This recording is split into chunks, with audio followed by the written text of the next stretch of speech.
ವರ್ಷದಿಂದ ನಿಮಗೆ ದಮ್ಮಿದ್ರೆ ಯಾಕೆ ಹಗಲಲ್ಲೇ ತಂದು ವಿಗ್ರಹವನ್ನ ಇಡ್ಲಿಲ್ಲ? ನೀವು ಅವತ್ತು ಸುಳ್ಳು ವ್ಯಕ್ತಿಗಳಾಗಿದ್ರಿ. ಅವತ್ತು ನಿಮಗೆ ಮನಸ್ಸಲ್ಲಿ ಭಯ ಇತ್ತು.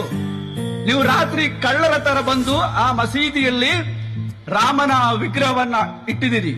ಅಲ್ಲಿಂದ ನಮಗೆ ನಮಾಜ್ ಮಾಡಲಿಕ್ಕೆ ಅವಕಾಶ ಸಿಗ್ಲಿಲ್ಲ. Social democratic party of India ಹೇಳುತ್ತೆ, ಇನ್ಶಾ ಅಲ್ಲಾ ಮುಂದೊಂದು ದಿನ ನಾವು ಇಂಡಿಯಾದ ಮುಸಲ್ಮಾನರು, ದಲಿತರು, ಹಿಂದೂ ಸಹೋದರರು ಸೇರಿಕೊಂಡು ಅಲ್ಲಿ ಮಸೀದಿಯನ್ನ ನಿರ್ಮಾಣ ಮಾಡಿ ಸುಬಹಿ ನಮಾಜನ ಮುಖಾಂತರ ಅದನ್ನು ಇನಾಗ್ರೇಷನ್ ಮಾಡ್ತೀವಿ ನಾವು. ಇದರಲ್ಲಿ ಯಾವುದೇ ಸಂಶಯ ಇಲ್ಲ.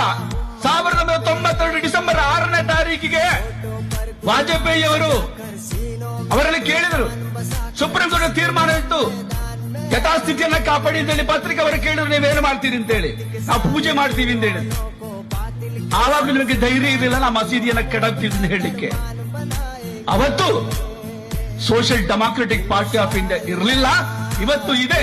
ನೀವು ಇಂಡಿಯಾದ ಕಾನೂನನ್ನ ಉಲ್ಲಂಘನೆ ಮಾಡುವುದಾದರೆ ಅದನ್ನ ತಡೆಯುವಂತಹ ರೀತಿಯಲ್ಲಿ ತಡೆಯಲಿಕ್ಕೆ ನಮ್ಮ ಕಾರ್ಯಕರ್ತರು ನಾವು ಶಿಕ್ಷಣವನ್ನ ಕೊಟ್ಟಿದ್ದೀವಿ. ಖಂಡಿತವಾಗಿ ತಡೀತೀವಿ. Social democratic